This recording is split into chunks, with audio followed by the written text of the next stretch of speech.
Ambassador Velinareth walked into the great observation chamber and took his seat among the other representatives of the Galactic Council. The room was massive, shaped like a dome, walls made of living crystal that could display images from anywhere in the known universe. Today, all 47 species had gathered to watch, something that most of them considered entertainment. An invasion. The Zorvax Empire had announced their intention to conquer a small blue planet on the edge of the galaxy. The planet was called Earth by its inhabitants, and those inhabitants called themselves humans. Velinareth had read the reports on this species. They were unremarkable in almost every way. Soft bodies. Short lives. They had not even developed the technology to leave their own solar system. By galactic standards, they were infants. Supreme Commander Thraxus of the Zorvax appeared on the main display. His face was covered in hard black scales, and his eyes glowed with the confidence of someone who had never known defeat. The Zorvax had conquered over 300 planets. Their warriors could spit acid that melted through metal. Their ships were grown from living tissue that could heal itself during battle. They were, by any reasonable measure, the most feared military force in the galaxy. Council members, Thraxus announced, his voice deep and proud, you are about to witness the addition of planet Earth to the Zorvax Empire. We expect full control within 6 rotations, perhaps less. A few council members laughed softly. Delegate Kryn of the Velthri leaned toward Velinareth and whispered, I give them 4 rotations at most. These humans still fight each other over imaginary lines drawn on maps. They will surrender the moment they see real power. Velinareth nodded but said nothing. He had seen many invasions during his long career. They all ended the same way. The primitive species would panic. Their leaders would beg for mercy, and within days, they would accept their new masters. It was simply how the universe worked. The first Zorvax ships entered Earth's atmosphere. They were enormous, each one the size of a small city, and they descended over the humans' largest population centers. The Council watched through thousands of cameras mounted on the ships, and on small drones that flew ahead of the main force. Velinareth expected to see chaos. He expected screaming, running, terror. What he saw instead made him lean forward in his chair. The humans were looking up at the sky. They were pointing at the ships. Many of them were holding small rectangular devices and appeared to be recording the invasion. That part was not unusual.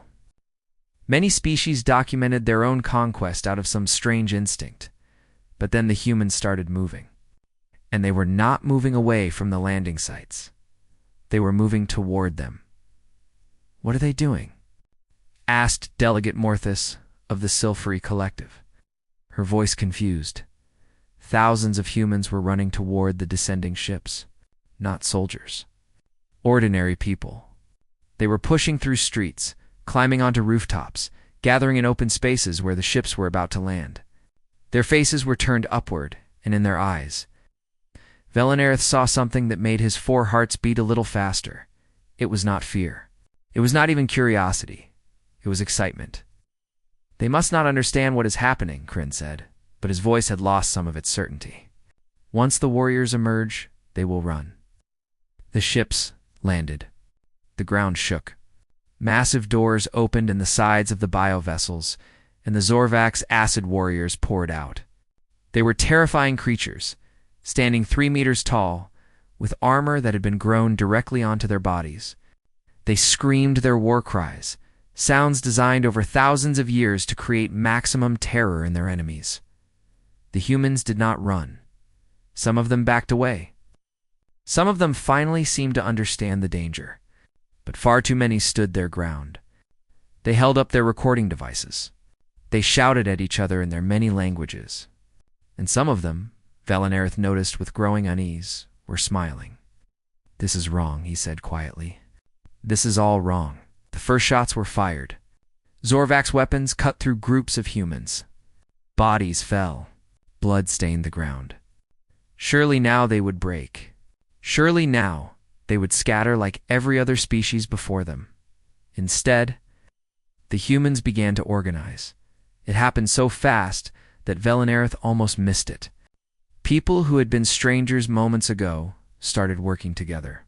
Some helped the wounded. Others began directing traffic, creating paths for people to escape. And others, the ones with hard eyes and steady hands, started fighting back. They had no real weapons. Not compared to the Zorvax, but they threw things. They built barriers. They set fires to block the warriors' advance. They did not act like a species meeting a superior force for the first time. They acted like people who had been waiting for this moment their entire lives.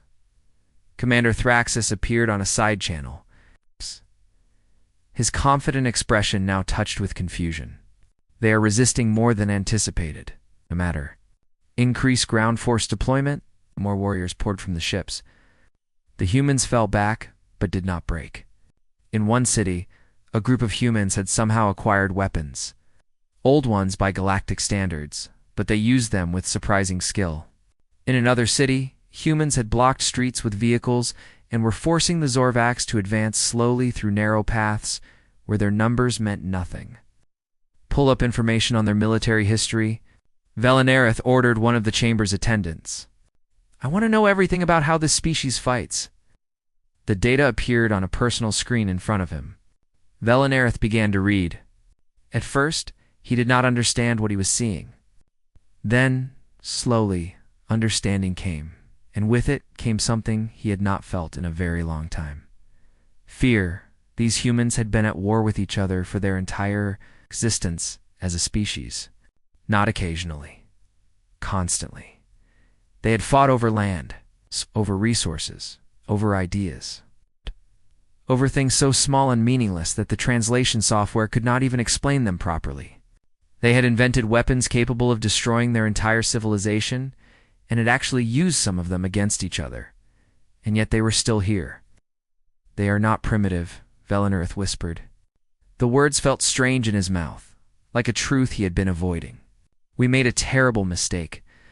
Delegate Kryn looked at him with confusion. What do you mean? They have no space fleet. No planetary shields. No, they have something else, Velanareth interrupted. Something we did not account for.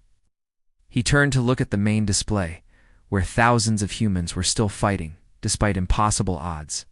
They have experience. They have been preparing for war since before they could write. Every generation.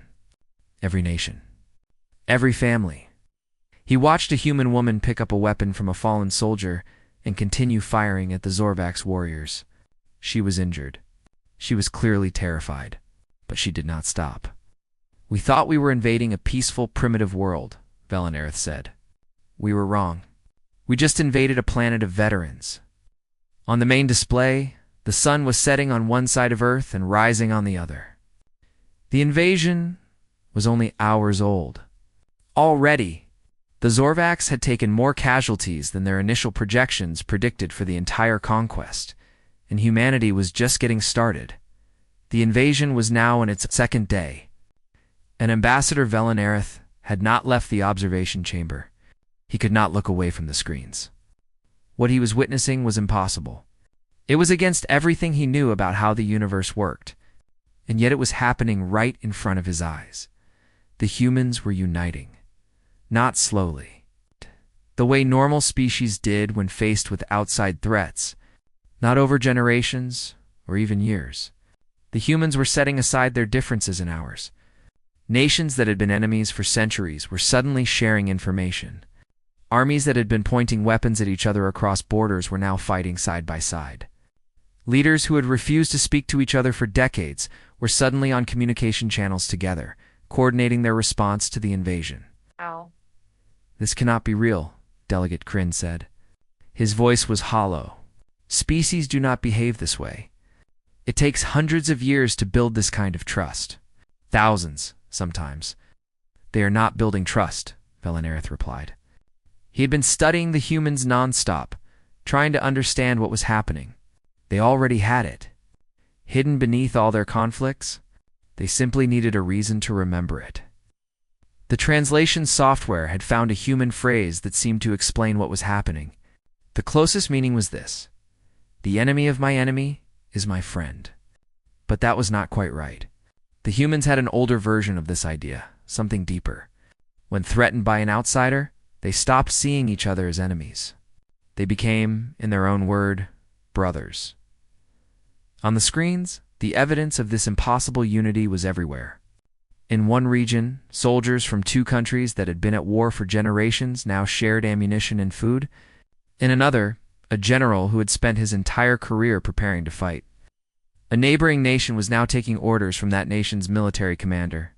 In a third, religious groups that had hated each other for centuries stood together in the ruins of a city, passing out water and medical supplies to anyone who needed them.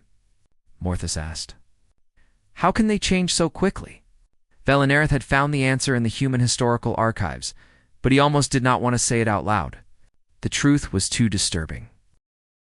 "Because they have done this before," he finally said. "Many times. Their history is full of moments like this. When something threatens all of them, they remember that they are one species. They call it coming together. And when they come together," he paused, looking for the right words. "When they come together, they become something else entirely." The Galactic Council chamber was unusually quiet. Representatives who normally talked during invasion broadcasts were now watching in silence. Something about this conquest felt different. Wrong. Dangerous. On the main display, Commander Thraxus appeared again. His confidence had faded. His scales seemed duller somehow, and his voice had lost its proud tone. "The humans are offering more resistance than expected," he reported. "We have secured several major population centers, but we are facing organized opposition across all landing zones. Our casualties are higher than projected." "How much higher?" Someone asked. Thraxus hesitated. 23% above initial estimates. And rising. Murmurs spread through the chamber. 23% casualties in 2 days against a species that could not even travel between stars. That was not just unexpected.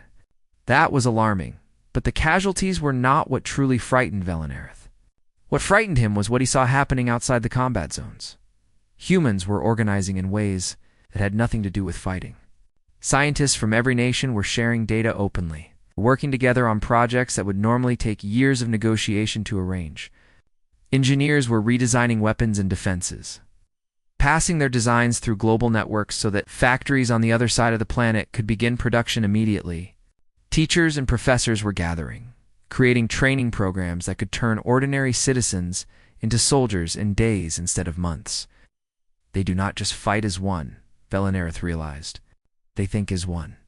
Their entire civilization is becoming a single organism, and we are the infection it is trying to destroy.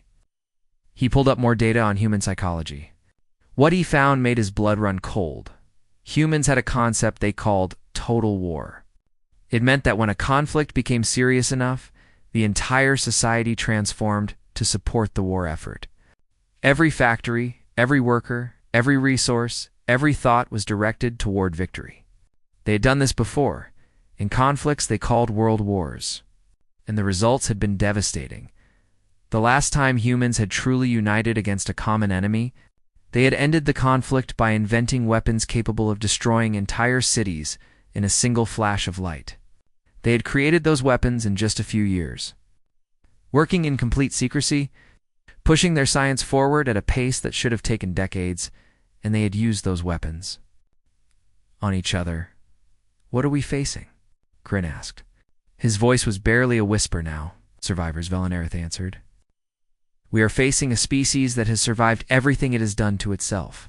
They have burned their own cities, poisoned their own lands, killed millions of their own kind. And they are still here. Still growing, still dangerous." On the screens, a new development was unfolding. The humans had captured a Zorvax warrior, the first live prisoner of the invasion. They had not killed it. They had not tortured it. They were studying it. Teams of scientists in protective suits were taking samples, running tests, analyzing everything about the creature's biology. "What are they doing?" Morthus asked. "Looking for weaknesses," Velinareth said. "They will find them. And when they do, they will share that information with every human on the planet. Within hours, every soldier will know exactly how to kill a Zorvax warrior with maximum efficiency." He watched the human scientists work. They moved with purpose and speed. There was no confusion, no wasted effort. They had done this kind of work before, studying enemies, finding vulnerabilities, developing countermeasures. It was part of their nature, part of their history, part of what made them so terrifying. "We need to reconsider this invasion," Delegate Kryn said. His earlier confidence was completely gone now. "The cost may be too high." "It is not our decision," Velanareth reminded him. "The Zorvax chose this war. They must finish it." But even as he said the words, Velanareth wondered if finishing this war was even possible. The humans were adapting faster than any species he had ever seen. They were learning, changing, evolving their strategies in real time. Every mistake the Zorvax made was analyzed and exploited. Every advantage they had was being slowly taken away. The sun rose on Earth once more. The invasion was now 2 days old. The Zorvax had expected victory by now. Instead, they were facing something they had never encountered before. A species that refused to lose, and somewhere deep in the observation chamber, Ambassador Velanareth began to understand that the galaxy was about to change. The humans were not just fighting for their planet. They were announcing themselves to the universe. They were showing every species watching exactly what they were capable of. The message was clear. We are not prey. We never were. And the Galactic Council, for the first time in its long history, began to feel afraid. The third day of the invasion began with Commander Thraxus screaming at his officers. His voice echoed through the communication channels. Loud enough that the entire Galactic Council chamber could hear every word? "How is this possible?" Thraxus demanded. "Our armor is the strongest in the galaxy. Our acid can melt through anything. How are they killing us?" His tactical officer's response was quiet and frightened. "They have adapted, Supreme Commander. The humans have found ways to counter our advantages. In 3 days. 3 days. Ambassador Velanareth watched the exchange with grim understanding. He had been monitoring human communications throughout the invasion, and what he had seen explained everything. The humans were not just fighting back. They were learning. And they were learning faster than any species had any right to learn. It had started with a single scientist in a country called Japan. She had noticed that Zorvax acid had a specific chemical structure, one that could be neutralized with common materials found on Earth. She had shared her discovery on a global communication network. Within 6 hours, factories on 4 continents were producing protective coatings based on her formula. Within 12 hours, human soldiers were wearing armor that could resist Zorvax acid. 3 days. From discovery to mass production to battlefield deployment, 3 days. "This is not normal," Delegate Morthus said. Her voice trembled. "Species do not adapt this quickly. Evolution takes thousands of years. Even cultural change takes generations. How are they doing this?" Velanareth had spent the entire night searching for an answer. He had finally found it in the humans' own words. In their histories, in their stories, in their strange electronic networks, they do not wait for evolution, he explained. They share information instantly across their entire planet. When one human learns something, all humans can learn it within minutes. They call it the internet. It connects every human mind into a single network of knowledge. He pulled up examples on his personal screen. A teenager in a country called Brazil had discovered that Zorvax communication signals used a specific frequency. He had posted his discovery online with instructions on how to disrupt those signals. Within 8 hours, human military forces on 3 continents had built jamming devices based on his design. The Zorvax ground forces were now having trouble coordinating their attacks. In another case, a retired soldier in a place called Russia had recorded a video showing the weak points in Zorvax warrior armor. He had demonstrated exactly where to strike, what angles worked best, what weapons were most effective. That video had been viewed by 50 million humans in less than 1 day. Now, everywhere on the planet, humans were killing Zorvax warriors using techniques they had learned from an old man talking to a camera. "They pass knowledge like a disease," Velanareth said. "It spreads from one to many to millions. Their entire species learns together, grows stronger together. There is no delay between discovery and application. They simply do not wait. On the main display, the results of this impossible adaptation were visible everywhere. Human forces had stopped retreating. In some areas, they were actually pushing the Zorvax back. Destroyed alien weapons were being collected, studied, and reverse-engineered. A crashed Zorvax fighter had been rebuilt by human engineers in just 48 hours. They were now testing it to understand its capabilities. Commander Thraxis appeared on the command channel again. His confidence was completely gone. He looked like a creature who had just realized he was no longer the hunter. "We require reinforcements," he said. The words seemed to cause him physical pain. "The local resistance is more significant than our initial assessment indicated." Silence filled the council chamber. No one could remember the last time a Zorvax commander had requested help. Their empire had been built on the idea that their warriors were unstoppable. One Zorvax was worth 100 of any other species. That was what everyone believed. But the humans had not read those reports. They did not know they were supposed to be inferior. They just kept fighting, and learning, and adapting. "They are treating this like a problem to be solved," Velenerith observed. "Not like a war to be survived. They analyze everything, test everything, improve everything. For them, each battle is an experiment. Each defeat is a lesson. Each victory is a foundation for the next." Advancement. He pulled up another piece of data that had disturbed him deeply. The humans had created something they called war games. These were simulations, practice battles that they used to train their soldiers and test their strategies. But they were more than that. They were predictions, ways of thinking about future conflicts, ways of preparing for enemies they had not yet met. Some of these war games had imagined alien invasions. The humans had been thinking about this possibility for generations. They had written stories about it, made entertainment about it, discussed strategies for it.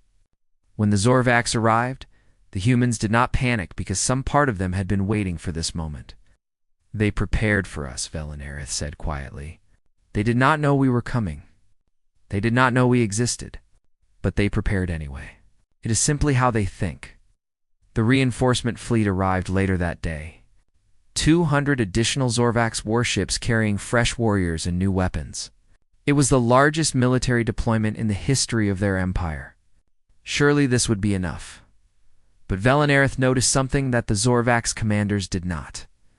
While the aliens were bringing more of the same weapons and tactics that had already failed, the humans were constantly changing. Every hour brought new innovations, new strategies, new ways of fighting. A human engineer had figured out how to modify Earth weapons to fire Zorvax biomatter as ammunition. The acid that had been used against humans was now being used against the invaders. Another team had developed a chemical that caused Zorvax ships to rot from the inside.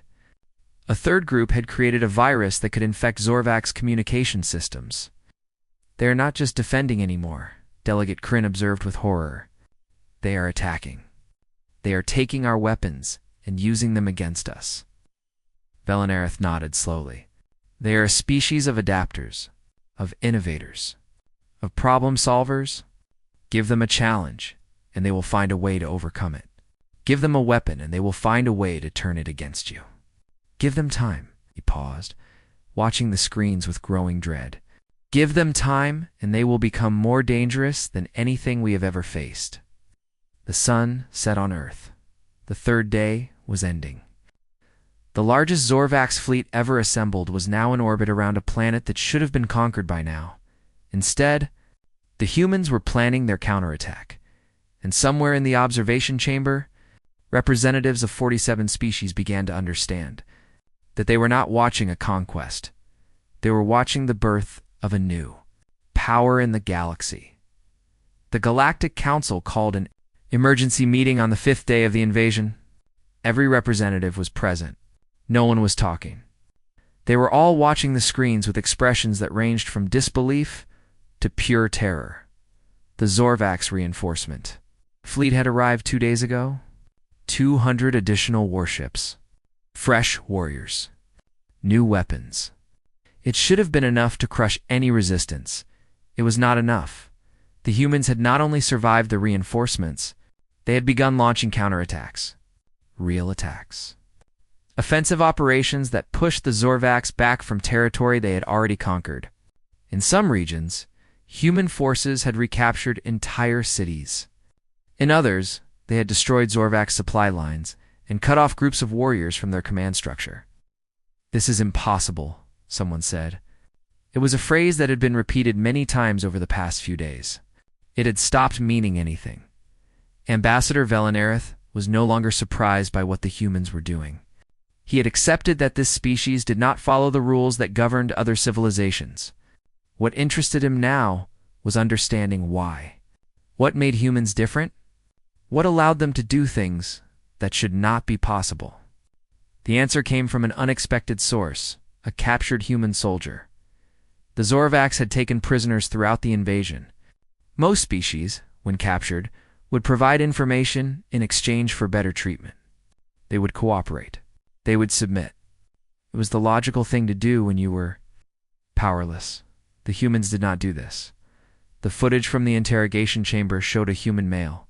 He was injured badly. His arm was broken. His face was covered in blood. He was surrounded by Zorvax warriors who could kill him with a single strike. There was no hope of rescue, no chance of escape.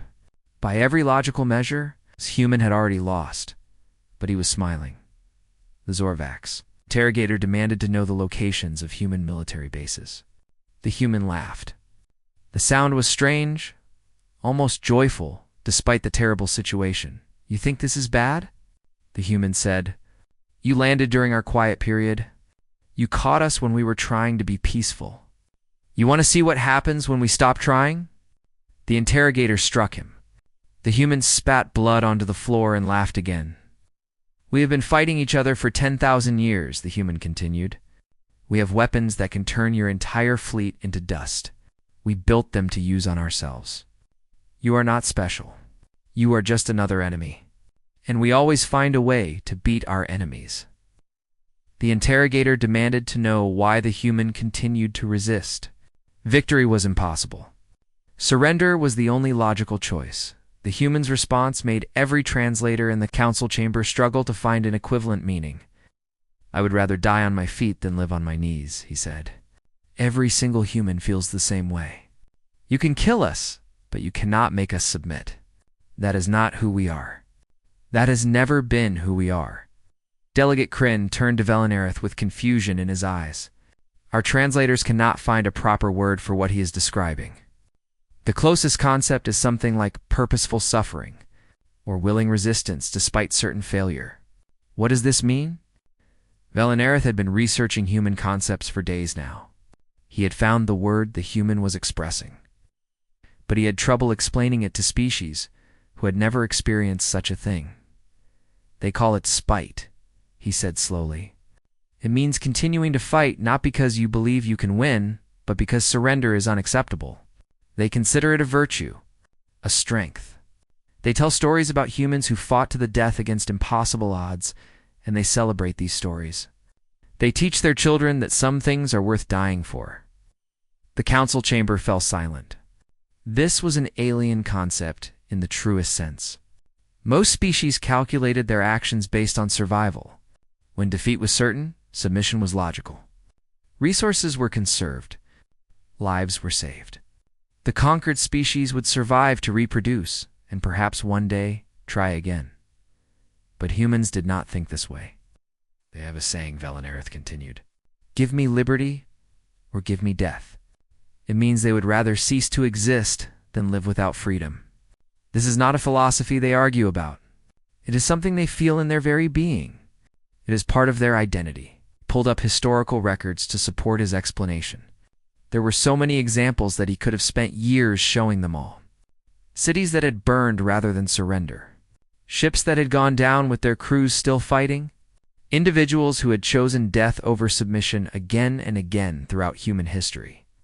"They have never been successfully conquered," Velinareth said. "In their entire history, they have been invaded, occupied, oppressed, but they have never stopped fighting.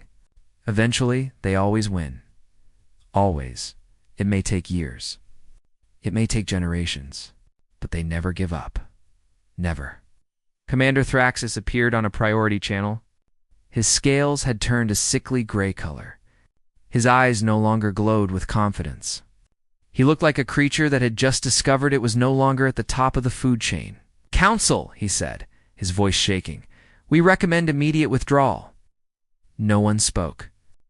The words hung in the air like a death sentence. "Repeat that," someone finally said. "Withdrawal," Thraxus said again. "The cost of continuing this invasion exceeds any possible benefit. These creatures, they do not fight like any species we have encountered. They do not fear death. They do not fear pain. They do not calculate odds. They simply resist. Forever, we cannot defeat an enemy that refuses to acknowledge defeat." The council exchanged glances. A Zorvax commander recommending retreat. It was unheard of. It was unprecedented. It was terrifying. "What about your empire's honor?" Delegate Morthus asked. "Your warrior's pride?" Thraxus made a sound that might have been a bitter laugh. "Pride means nothing against an enemy that would rather die than kneel. We have killed thousands of them. Millions, perhaps. And for every one we kill, 10 more appear. They are not defending their planet. They are defending an idea. And you cannot kill an idea with acid and claws." He looked directly into the camera, and for a moment, Velanareth saw something he never expected to see in a Zorvax commander's eyes. Respect. "These humans," Thraxus said quietly, "are something new. Something the galaxy has never seen. They are small and weak and primitive, but they have something that makes them stronger than their bodies. Stronger than our weapons? Stronger than anything I know how to fight." He paused. "They have will. And I am beginning to believe that their will cannot be broken." The transmission ended. The council sat in silence, and somewhere on Earth, billions of humans continued their resistance, unaware that they had just taught the greatest military power in the galaxy the meaning of fear. 1 year had passed since the invasion of Earth. Ambassador Velanareth stood before the full Galactic Council. All 800 member species gathered in the Great Assembly Hall. This was the largest meeting in the Council's history. Every civilization in known space had sent representatives. Every eye and sensor and perception organ was focused on him. He was here to deliver his final report on humanity. The Zorvax had retreated from Earth 11 months ago. Not because they had been defeated in the traditional sense. They could have continued the war. They had the ships. They had the warriors. But Commander Thraxus had understood something that many species were only now beginning to realize: the cost of conquering. Earth was higher than any empire could afford. The Zorvax had lost 40% of their invasion force. 40%. Against a species that could not travel between stars. Against creatures with soft bodies and short lives. Against people who had been fighting each other just days before the aliens arrived. It was the greatest military humiliation in galactic history. "Thank you all for attending," Velanareth began. His voice was calm, but inside he felt the weight of what he was about to say. "I have spent the past year studying humanity, their history, their psychology, their culture, their capabilities. Today, I will share what I have learned." He activated the holographic display behind him. Images of Earth appeared, along with data and charts and historical records. "When we first observed humanity, we made assumptions," Velanareth continued. "We saw their short lifespans and assumed they were weak. We saw their internal conflicts and assumed they were divided. We saw their primitive technology and assumed they were inferior.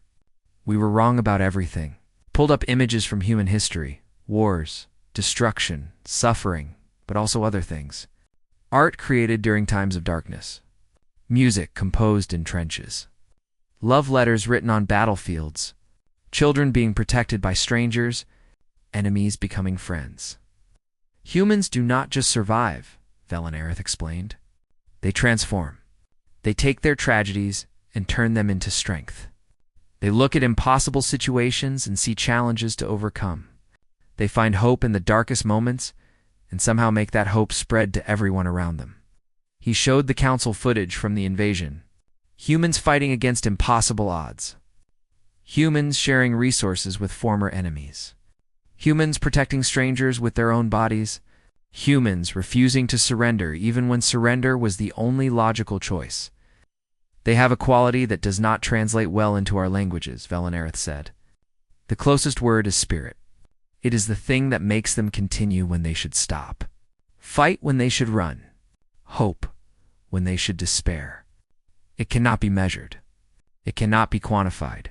But it is real, and it is powerful. He paused to let his words settle. Zorvax learned an important lesson on Earth. Now I will share that lesson with all of you. The chamber was completely silent. Do not give humanity a common enemy, Velenerith said. When they are divided, they are manageable. When they unite, they become something else entirely. Something that cannot be defeated by conventional means. He pulled up projections that his analysts had prepared. Technology curves, population growth, resource utilization. The numbers told a story that made many council members shift uncomfortably in their seats. Based on their current rate of advancement, humans will develop faster than light travel within 50% of their years, perhaps sooner. When that happens, they will leave their planet. They will explore. They will expand. They will meet us.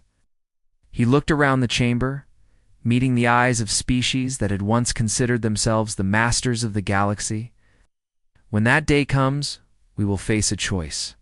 We can treat them as enemies, as threats, as inferiors to be controlled. The Zorvax chose this path. You have seen the result. He gestured toward the Zorvax delegation, sitting in silence in their section of the chamber. Their empire had not recovered from the failed invasion. Other species, sensing weakness, had begun challenging their territory. The greatest military power in the galaxy was crumbling because they had tried to conquer a single primitive world. Or, Velenerith continued, we can choose another path. We can welcome humanity into the galactic community. Offer them friendship, trade, knowledge, partnership. Delegate Kryn raised a limb in question. And if they refuse, if they choose to be our enemies? Velenerith considered the question carefully. Then we will face the same war the Zorvax faced, and we will likely lose. Not because humans are stronger than us, not because their technology is better, but because they will never stop fighting. They will never surrender. They will never give up. They will adapt and learn and grow until they find a way to win. That is simply who they are. He displayed one final image on the holographic screen. Earth, seen from space. A small blue sphere floating in the darkness. Beautiful, fragile, unremarkable in almost every way. That world has produced the most resilient species this galaxy has ever encountered, Velenerith said. Every challenge they have faced has only made them stronger. Every enemy they have fought has eventually fallen. They do not know how to quit. They do not understand the concept of permanent defeat. He stepped away from the podium. My recommendation to this council is simple. Reach out to humanity with open hands and peaceful intentions. Show them that the galaxy is not their enemy. Because if we make them our enemy, he let the sentence hang in the air. If we make them our enemy, then we will learn what the Zorvax learned. And I do not think the lesson will be gentle. The vote was held immediately. 800 species. 800 civilizations spanning the width of the galaxy. They had fought each other for millions of years. They had conquered and enslaved and destroyed without mercy. They voted unanimously. Humanity would be invited to join the Galactic Council, not as a conquered species, not as an inferior civilization, as equals, as partners, as friends, and across the galaxy, in every empire and federation and collective, a quiet amendment was added to military doctrine. It was not announced publicly. It was not discussed openly. But every commander knew it. Every strategist understood it. Every species that had watched the invasion of Earth accepted it as truth. The amendment was simple. Earth is not to be touched. On that small blue planet, humans continued their lives. They worked and loved and fought and dreamed.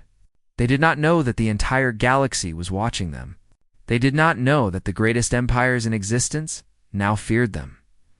They simply continued being what they had always been.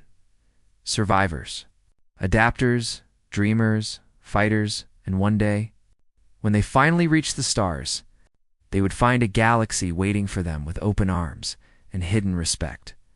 Because the universe had learned what Earth had always known. Humanity was not to be underestimated. Ever.